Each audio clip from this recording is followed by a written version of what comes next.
Hello, everyone, and welcome back to round 2 of the January monthly tournament here at Grey Ogre Games. My name is Mick. I'm one of your hosts alongside. Jensen. I need to give you a nickname because everybody has a nickname, and I paused there because like it's usually the nickname, and it's like Cass is the magic god, Alfian is the future pro, James Church Molly is the suit. I need to give you a nickname. Well, I mean, Right? Okay, no, we'll think about you it. have me stumped. like- You have me stumped. I was gonna go like Jensen. I was like, no, that doesn't sound right. That's not how I usually introduce people. Anyway, doesn't matter. We're watching the match here between Faisal Rosmaruddin on the left, and then Dr. Gan Ming San. We affectionately call him Dr. Gan. But anyway, yeah, it's Gan Ming San on the right hand side here. Faisal looks like, wow, he's playing Tron. Interesting. So Yeah. I mean, like, usually I don't see like Faisal playing Tron. Wow, what did Ming San just pull out there? And Chancellor of the Annex? Now, I think I'm gonna need a little bit of explanation for that. Yeah. Both of these two players, when I was playing Magic the Gathering about 10 years ago, they were already considered kind of veterans of the scene back then. So these two players have been around for a long time. They've been grinding the circuit. And they have made some decent results for themselves, making some decent finishes in tournaments, small tournaments along the way. I think Faisal, he did make the national team. He did make the national. He made the national team last year. He made. Well, I think he went for like the last pro tour or something like that. So yeah, Faisal like definitely is. These two players are definitely prolific players in Singapore. And yeah, I don't expect. I do expect a high level of play from both of them. Oh, what is this? What is this? So this looks like some kind of Mono blue mono blue living end. end. I'm guessing mono blue living end. So Or he's like just some form recycling of living things end, through. yeah. Yeah. Okay, there Find a we way go. to cheat out the leaving end. Yeah. Whereas Faisal, okay, so same thing. First 3 turns, what are we going to be looking for in terms of setup? And I'm guessing for turn 4, we're going to be looking at the living end, maybe even turn 3, because I do believe the spell that cheats into play is only 3 mana cost, right? Right, yeah. So we might even be looking for turn 3 kind of explosion from Ming San over here. Whereas for Faisal, Tron, you need 3 Tron lands in play. And it seems there's a little bit slow on that so far, but he's going to be building the board with the Relic of Progenitors to slow his opponent down. Yep. Now then, the main board, I have to say, very interesting deck choice. For what? For the Relic of Progenitors? Yes. Yeah, so the thing about Tron, right, is that the version of Tron that Faisal is playing is Green Black Tron. So it ramps out like huge Eldrazi. It's got some of them have the Waste Strangler. Some of them have what's that?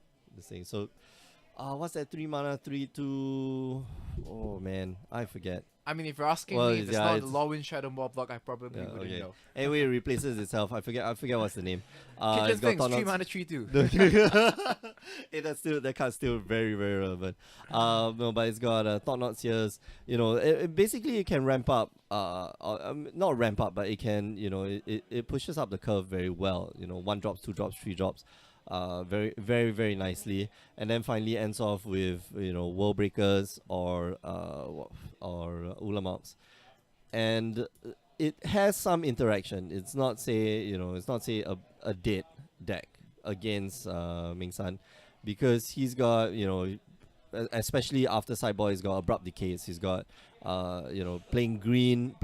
He's going to be able to have enchantment artifact removal. He has main board graveyard hit. And back to your question, why Relic Progenitors is the main board, is because Tron has always struggled against graveyard based decks in the main board. And so Relic of Progenitors is a fantastic way to deal with so many decks, especially if just to deal with one card, Snapcaster Mage. Snapcaster Mage comes in, I'm going to flashback my Cryptic Command. No, I'm going to get rid of your Cryptic Command. You can't do that. So it's a great main board answer for a lot of these problems that Tron has traditionally faced before, and I think So only within the last year and a half that they started putting regular progenitors in the main board. So back when there was this format called Extended, before Extended Right. became modern, Okay. Tron was a deck that existed. For but sure. it was never a very good deck because it was too slow.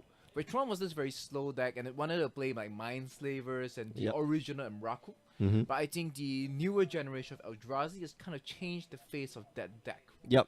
So yeah, like we were mentioning before, that this deck is able to play games turn 3, turn 4, turn 5 without having Tron.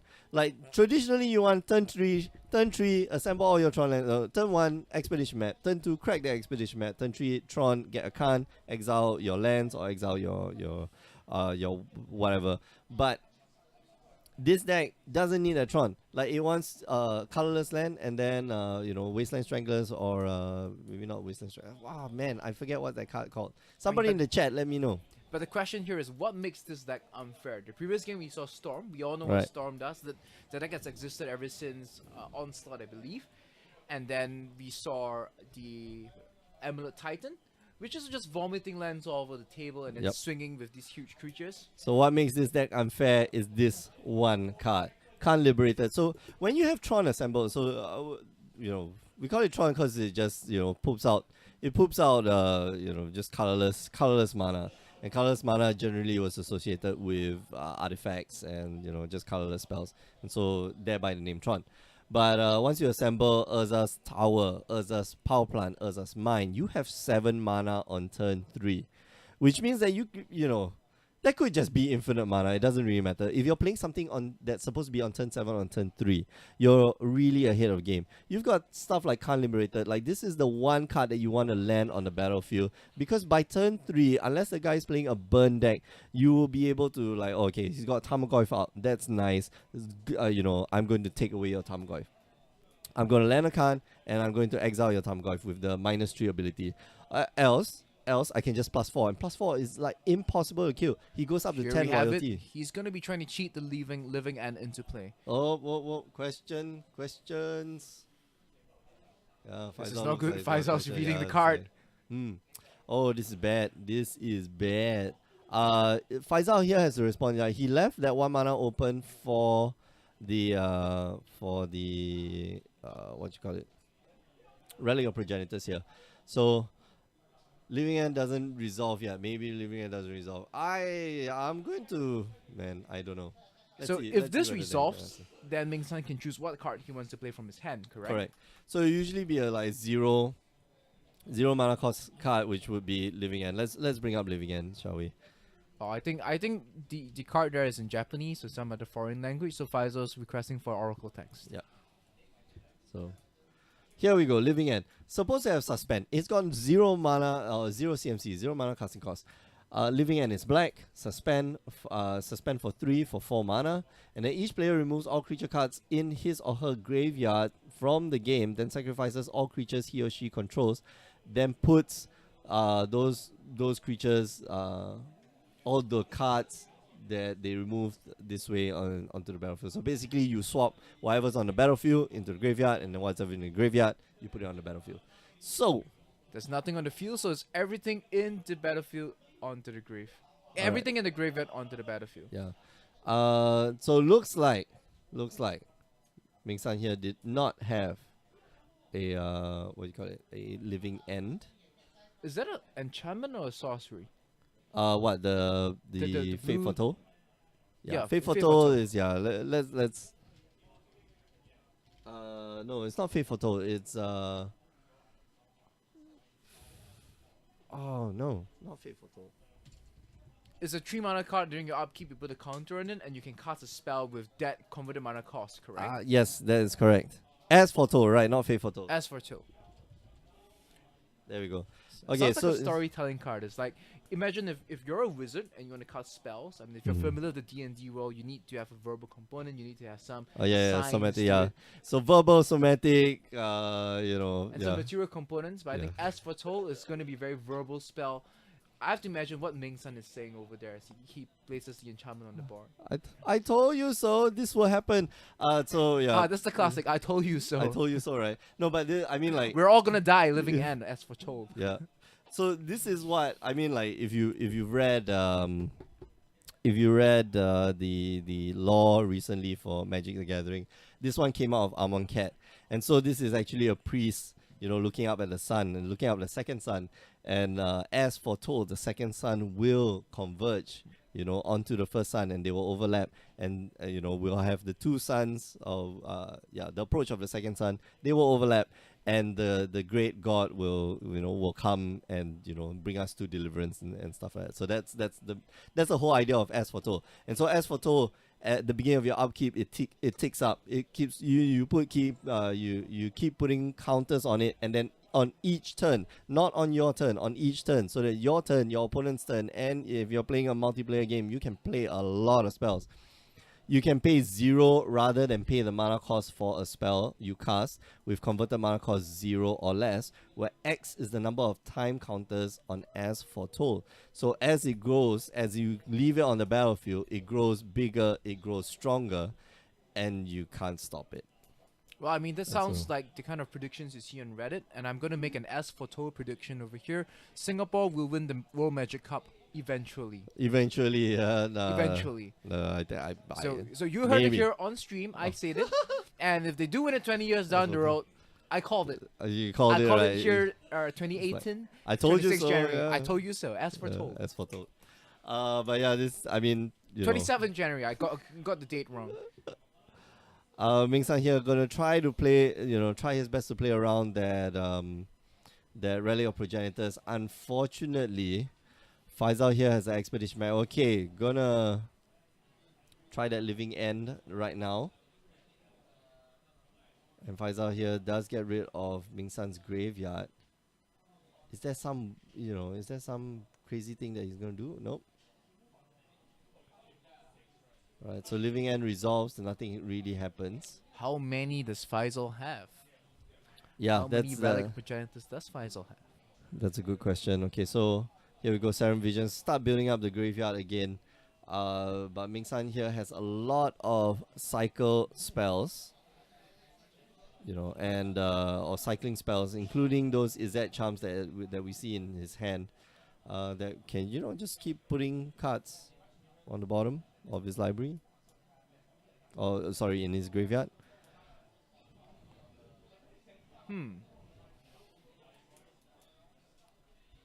Ponyplox is asking who printed those deck lists with a black background. Are there deck lists with black background? I think I was referring to the replay of the invitation. Oh, right. Okay. All right. So much wasting. Yeah, sorry. Yeah, that was quite a while ago. I mean, but this is definitely a much slower game as compared to what we saw previously. Oh, for sure. Where we're seeing turn 4, turn 5 kills, and then now it's a much more measured one, where both players have kind of defensive measures, or rather Faisal is the defensive measure to prevent the Living End from taking over the game immediately. All right. Talking about defensive measures, he's got another Relic of Progenitors there to curb Ming San's progress. And there's gonna be okay. I'll let Danny deal with it. So there was a judge call from somewhere amongst the tables earlier. Not Okay. sure what they're asking for. Jeffrey is here too. Awesome. Okay, so Faisal here actually has a lot of ways of dealing with their as foretold. He's got Ulamog, which he's going to be casting it next turn. He's got Tron already. So He's Tron is online. Yep. So he's got 7, 8, 9 mana. Unfortunately, not gonna be able to utilize it because he needs 10 mana for that Ulamog. When I imagine Tron, and it's like I sometimes see people play Magic the Gathering, Mm-hmm. I kind of like to imagine it like in Warcraft 3 or Starcraft, when you build a unit, it has got a certain line. So when the Tron is online, what is the Eldrazi gonna say? I always imagine something along the lines of the Battlecruiser operation. More likely that Khan Liberator is here. Yeah.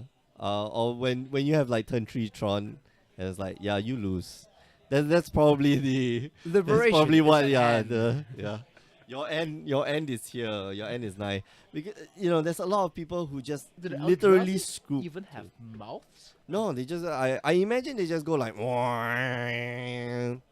Those kind of stuff you see in the King Kong kind of like Godzilla type movies. They go down like. I'm trying to think. Yeah, I'm trying to think of which movie, or which movie creature or kaiju has that weird distortion type of radio sound.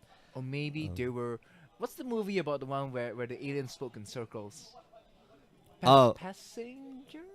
Was it? Not passenger? No, not Passenger. No, I know this. The encounter. No, the one is where it they got the- the linguist to translate. yeah. Was it the encounter? I think that was the one with not Jodie Foster. What's her name? I forget what's her name. But yeah. I yeah. But either way, that's what the Eldrazi might actually be trying to say, and it's like they're just returning life to back where it came from, and the Planeswalkers, they're like this meddling bunch of people. Who are like trying to stop them from doing this like cycle of life thing, right? No, but I mean the Eldrazi just eat planes, so I don't know. That's the law, but who knows? Maybe they actually might be the good guys, and the Sometimes the premise of it is just good enough. You don't need yeah, the explanation. the Star Justice Wars and League. Metachlorines, I'm looking at you. Alright, so Ming San here able to resolve, or is he going to resolve? Yeah, Curator of Mysteries here. Wow, but it's going to be tough. Like it's going to be. Oh, sorry, not resolve, but yeah, his two things are going to get exiled. Pretty bad.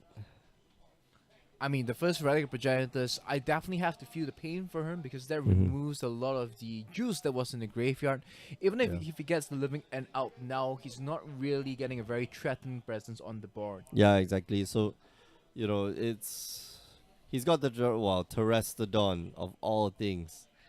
Terrestodon in his graveyard. There we go. Ah. Urabrask in his graveyard. Sure. Speaking of juice, that's the juice he was looking for. Mm-hmm. But there's still the Relic of Progenitors on the board, and I would have to say he needs to find a way. Is Stifle even legal in this format? No, Stifle's not legal. But That's is there in, anything that Legacy. can prevent the Relic of Progenitors? There we go, he just pops it. Once again, no ammunition. You might have the There's two spells. KR48 Okay. with the 8 Okay. times scope. But Yeah. if you've got no ammunition, it's useless. Yeah, exactly. Like, I think, Ming San here came up against a really, really tough matchup. That first, first Rally of Progenitors, like you mentioned, bad. This second Rally of Progenitors, even worse. But Ming San here looks like he's able to, just deploy his graveyard or like, build up his graveyard quite well. But I don't know, like I don't really see an out. Like he really needs. I mean, are we seeing the 3-turn death animation? It's possible because that first swing in. Okay, so that first swing in, Ming San will probably not block with the Curator of Mysteries. He's just going to take it.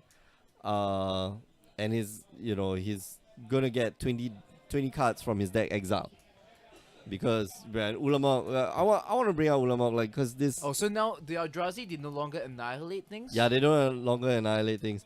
Wow, you've been gone from the game for quite a while, but this card is insane.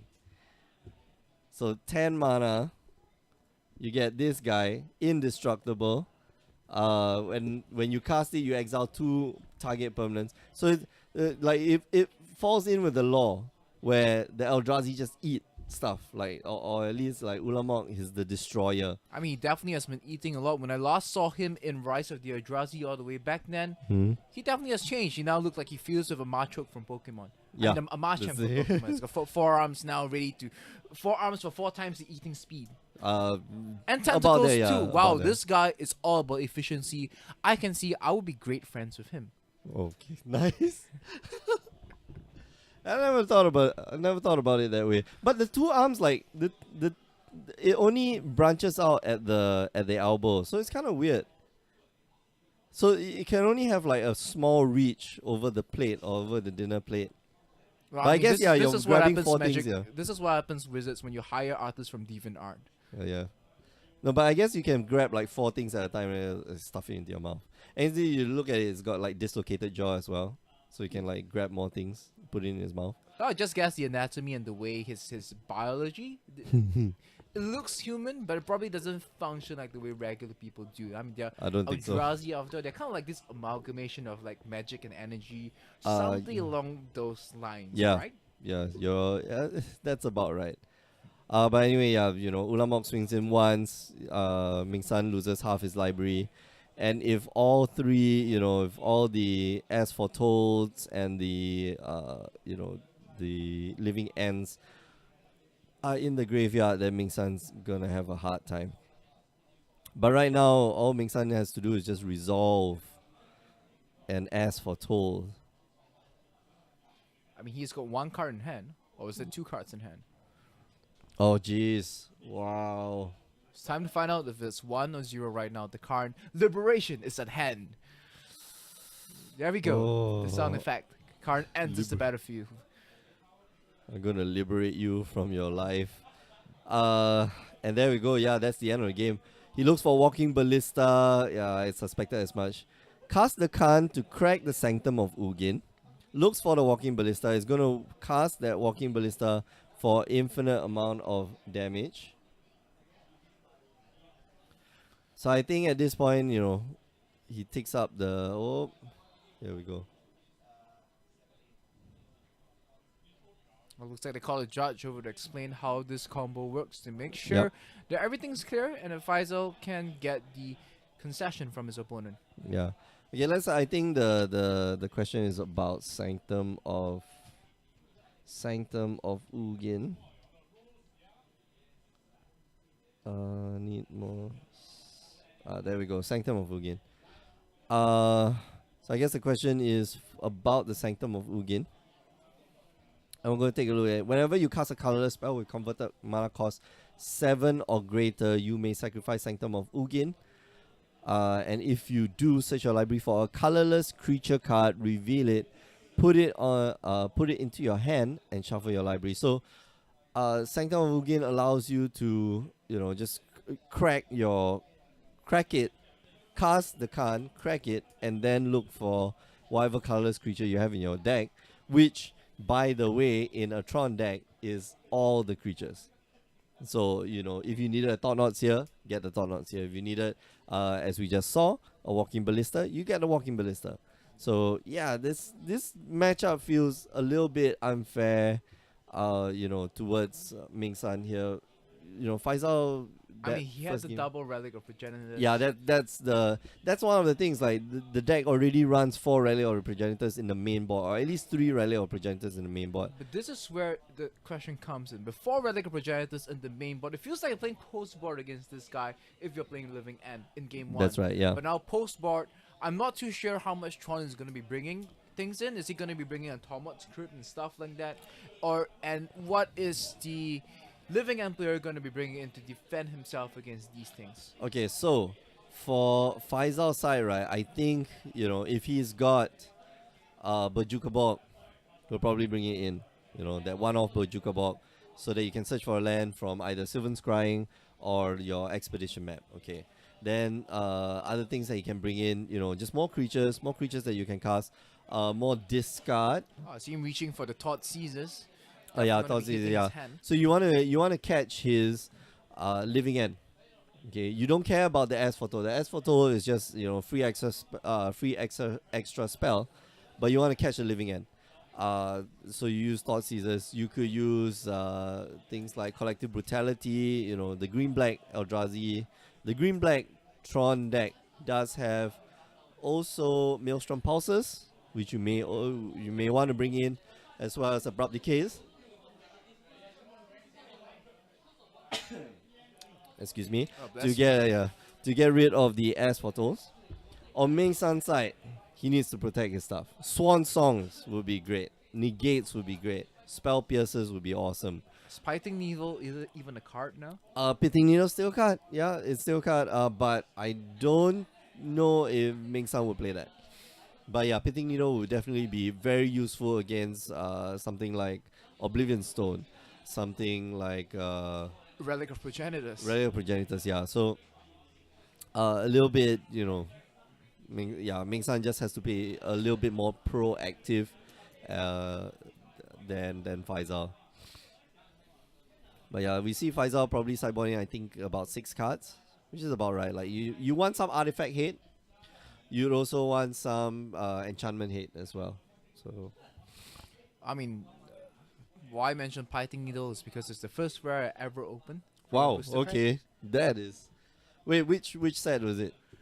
It's one of the Kamigawa sets. I do believe it's the one where the symbol is the shape of a lantern.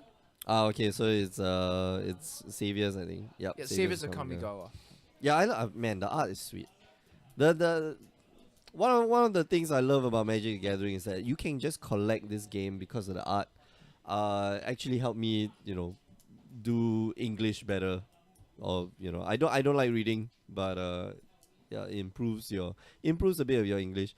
I don't like the Magic the English learning. I didn't really like this version of Pitting Needle. This is the Return to Ravnica version. Everything up to that was different.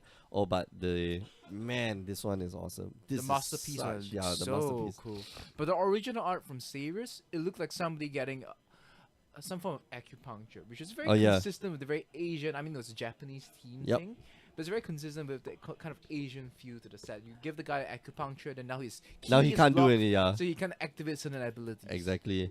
And yeah, I love there is I think the Melbourne playmat, GP Melbourne playmat, and it is the schematics that you see on the table. So in the picture itself, there's the schematics. The playmat is the schematics, and it has the Pitting Needle on the on the schematics. And if you take a closer look to the schematics itself, it is doing exactly what Pitting Needle number 1 was doing, where you have this pinpoint place where you're supposed to put in the needle, and then the guy is immobilized, can't do anything. But either way, we are into game 2, and right off the board, we see a Steam Vance shocking himself for 2, and it's creature on board. Now, let me know what that creature is, and is this a change of game plan to perhaps a more burn kind of creature beatdown from Ming San? So because Ming San likes to discard cards, like he likes this card especially. I forget what's the name of the card, but it is I need to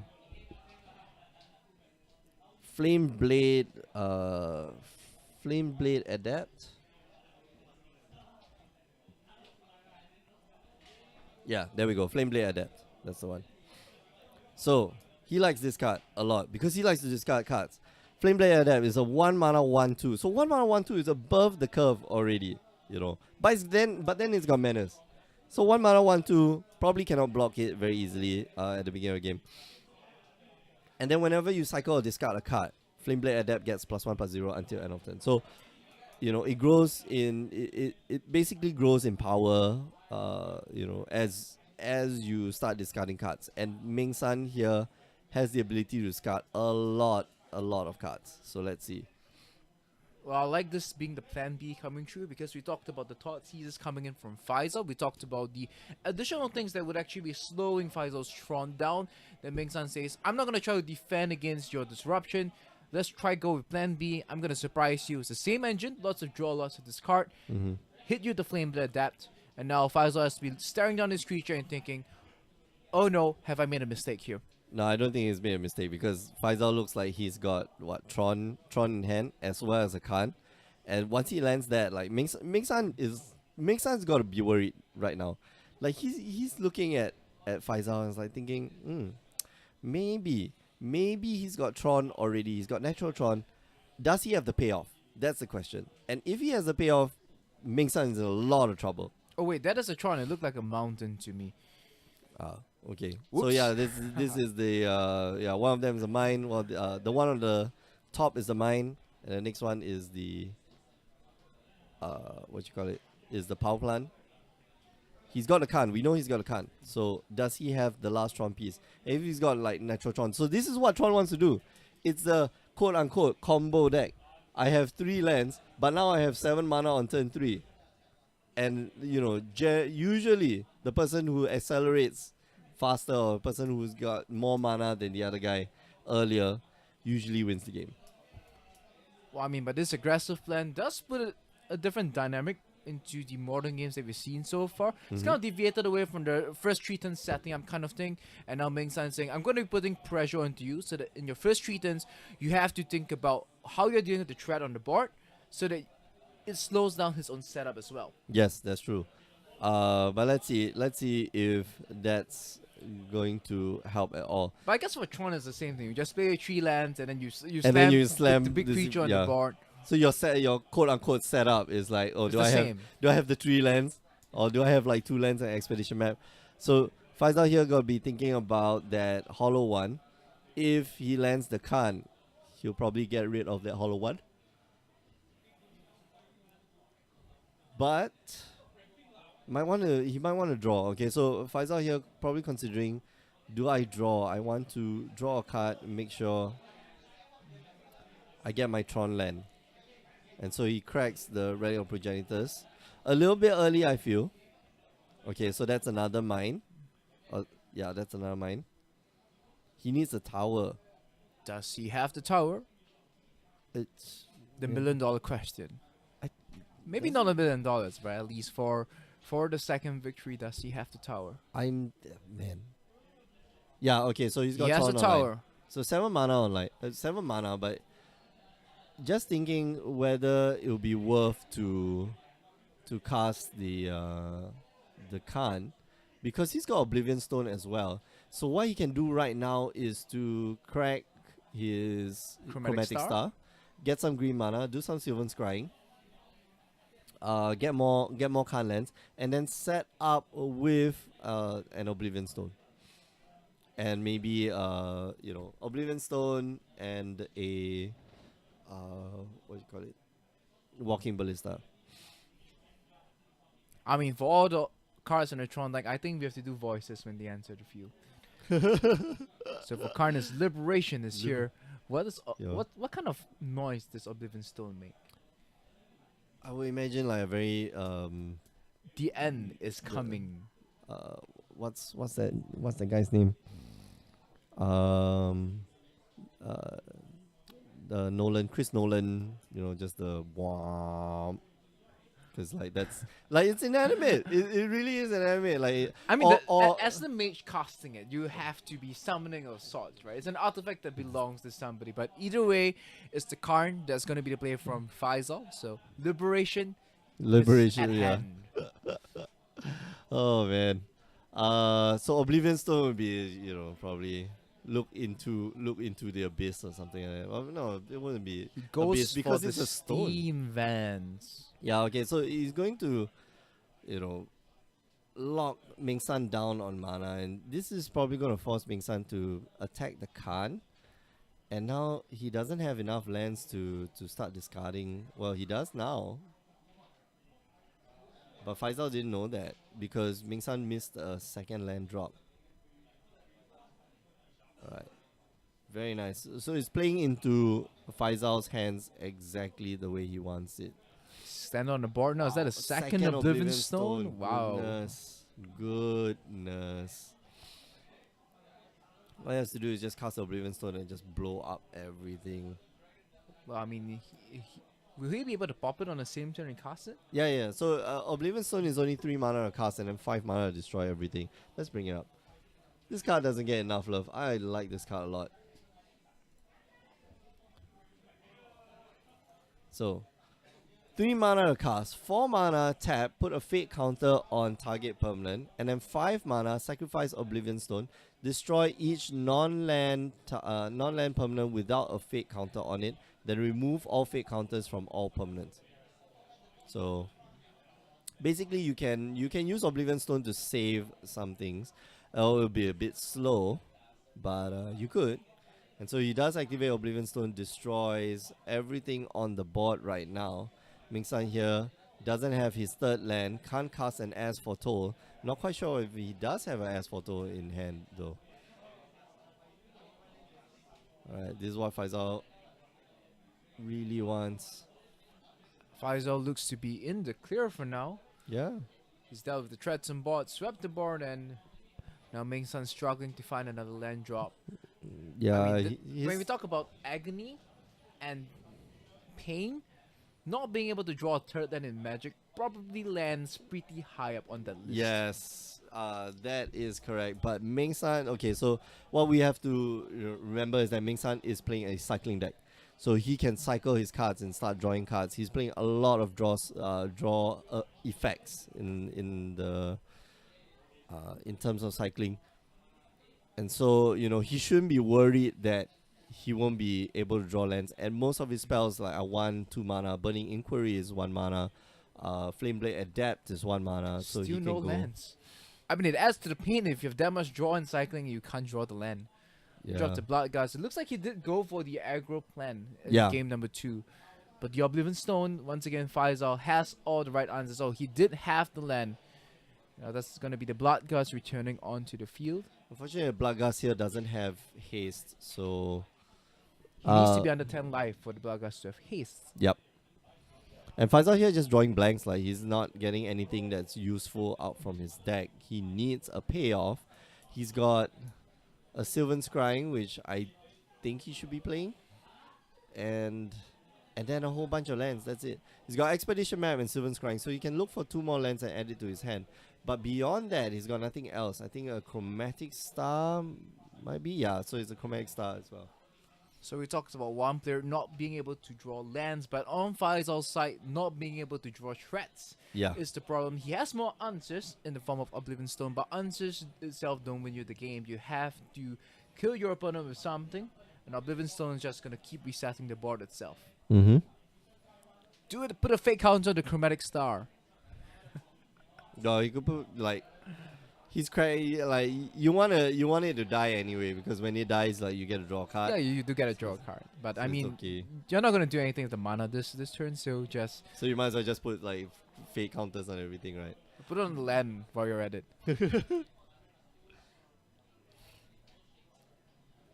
Put it on the old stone itself, which is a real waste of resources. I mean, it's the things that you used to do when you're much younger and you played Magic. You just wanted to irritate your opponent, and then you had those kind of fire breathing effects. And when your opponent ends your turn, you ask him to wait, end of turn, you tap all your mana, pretend you got something really big. I pump my creature 7 times.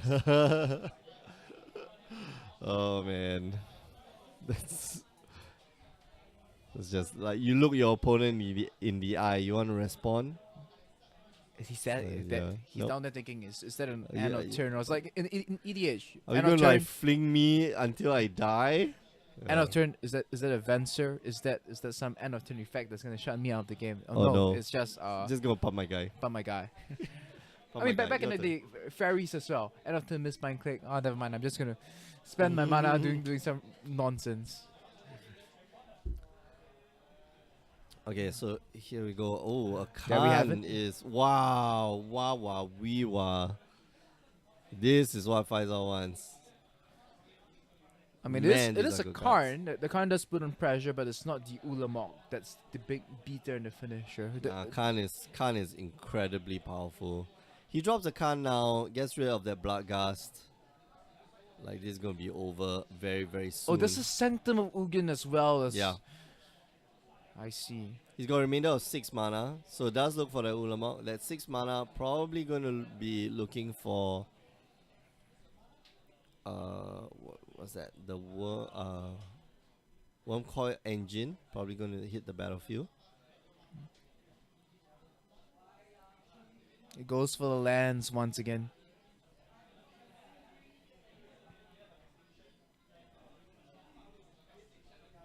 I mean, Faisal, that's not cool, man. That's not cool. You're like the bankers of Wall Street. It's like, I've got all the money and you've got none. And I've you've got got- all the yeah. mana, you've got none. Exactly.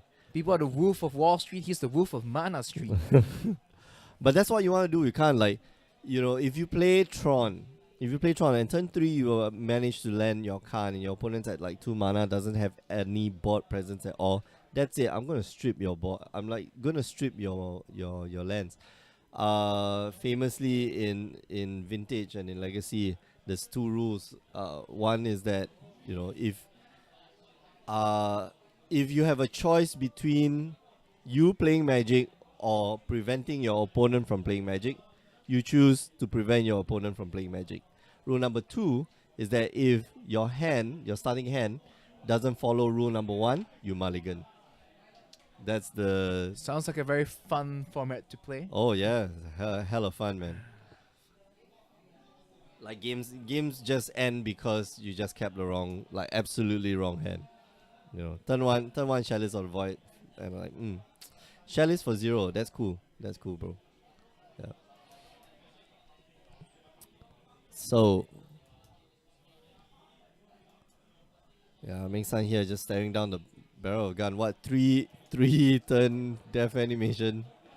Yeah, Three I think frame death animation. we are Yeah. looking at the 3-turn death animation once Yeah, again. The so- Lamok's in hand, the cards on the board, there's an Oblivion Stone, there's insurance. Anything he tries now, even if he does have some living and shenanigans, the Oblivion Stone is there to answer it. Yep. And he still needs a third land for anything to happen. Mm-hmm. Ikai just joined the stream. Ikai, aren't you playing today? Are you trying to get an advantage? Alright, 7 visions here on Ming San's side of the board. Let's see.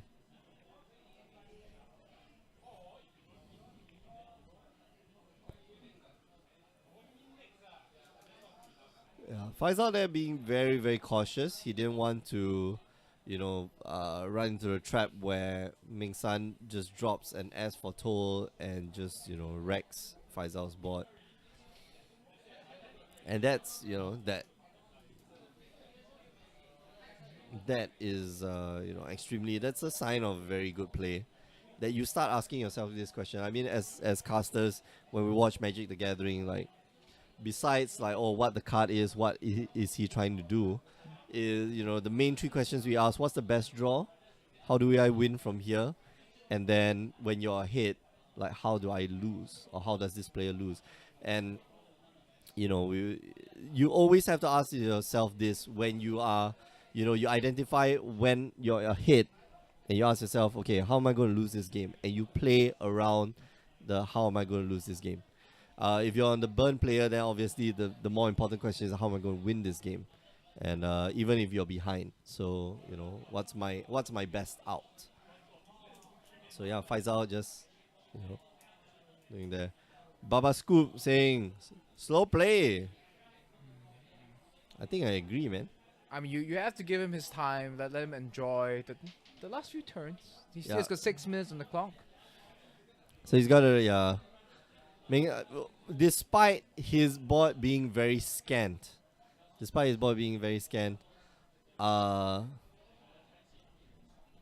he does Maybe he's have. casting some spells in real life over there with all those hand movements. we don't have audio on the players at the moment, but maybe he's making an incantation to perhaps make the con disappear off the board. Or I think more importantly, the Oblivion Stone has to disappear. Now, With the Oblivion, Oblivion yeah. Stone on the board, I don't see a scenario in which Faisal loses. Yeah. Okay, so he's gonna attack the Khan. Khan goes down to 1. Lays the land. Pitting Needle on the Khan. Is he going Oh for the no, Khan okay, or okay. the So Oblivion Stone? no, he's going for the stone. Okay, so he's going to Put a fake counter on Karn. Okay, so Pitting Needle, unlike Phyrexian Revoker, can name a land, yeah. But Pitting Needle doesn't stop mana abilities, I believe. And So there's he a might call- global yeah. effect. So if you do name Scalding Tarn with it, your own Scalding Tarn cannot Cannot set. be, yeah. So it's it's. He's gonna name Oblivion Stone, and that's an interesting name, or that's an interesting card to name.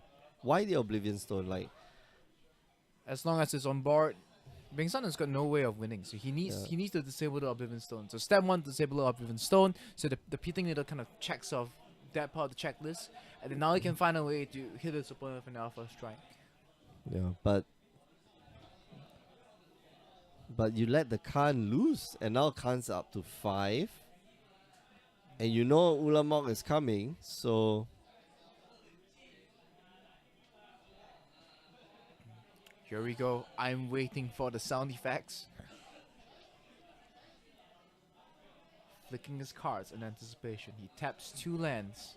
okay, so gonna look for more Tron lands, even more mana. So he's got one generic floating. Probably gonna look for another tower. Yep.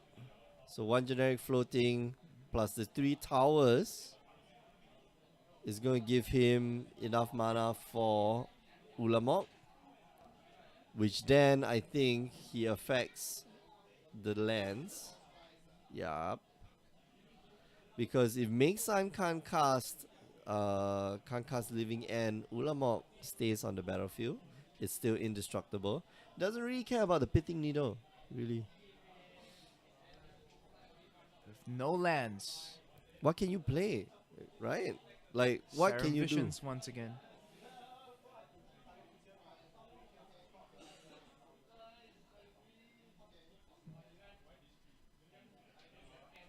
I mean, anything he puts on top of the deck is going to get exiled by Ulamog, right? do? Yeah, that's right. So, So this is the question: if you want it, where do you put it? Difficult questions in life. Do I put it at the top? Do I put it at the bottom? Or do I just concede now? man, we, Mingsan here just doesn't have the set of draws to put him out from the game. Like he had 4 of his lands just destroyed by Ulamog and Khan, and the like. And man, this is gonna be tough. There we go. 20 cards off the top of the library. Big effects coming through. Okay, so Mingsan still has his library. No problem.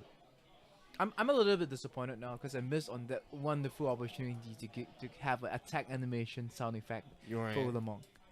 Oh, it's got that like chom chom. Ka-ching, ka-ching, ka-ching. Actually, no. When Ulamog attacked, Ulamog came back to attack the was it Seagate? Yeah, the Seagate. Like he came from the sea, and Yeah. so it'll probably be like this, like sloshy, like tremor, earthquake, but then Exactly like a sloshy. kaiju comes out from the Yeah. sea and then unleashes go, a terrifying scream. Of course, that's how Godzilla sounds. I just rewatched, or not rewatched, but I was watching Ultraman the other day, like the 1966 Ultraman.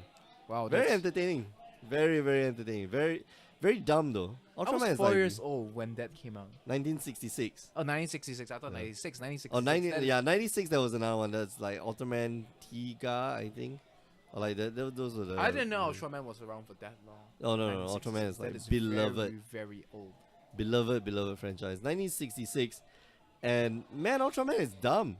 He's really dumb. Like he should just have come out and do that cross thingy. They go do the show, and kill the monster and then fly back to space. But either way, we have the Yeah. concession coming here from Mingsan and Faisal. We'll be taking this round 2-0. We've got 6 rounds today.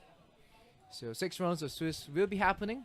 And then a top 8 playoff, because right now the points do matter. Like, yeah. If you want to find out more about the invitationals, go on down to our website greatworldgames.com, because that's where you can find out how to participate and be a champion like Jeffrey Chan was last year. He won himself $1,500 for just being one of the best players in Singapore/Grey Ogre Games over 2017. So yeah, So you might be that Eldrazi too. Tron, fun fact, is the second most popular modern deck at the moment It is. globally. Wow. Okay. With the most Alright. popular being Affinity. Oh, of course. Yeah, Affinity is a bit easier to pilot. Okay, we are going to go for a break, but before we go, just want to remind you that you can join us on the stream every Tuesdays, Wednesdays, 8 p.m. at Singapore time. And if you miss the streams, just go on down to youtube.com/GreyOgreGames. And yeah, our website again, GreyOgreGames.com. And if you enjoyed yourself over here, don't forget to like, share, and subscribe. Awesome. All right, we'll be back very soon, so don't go away.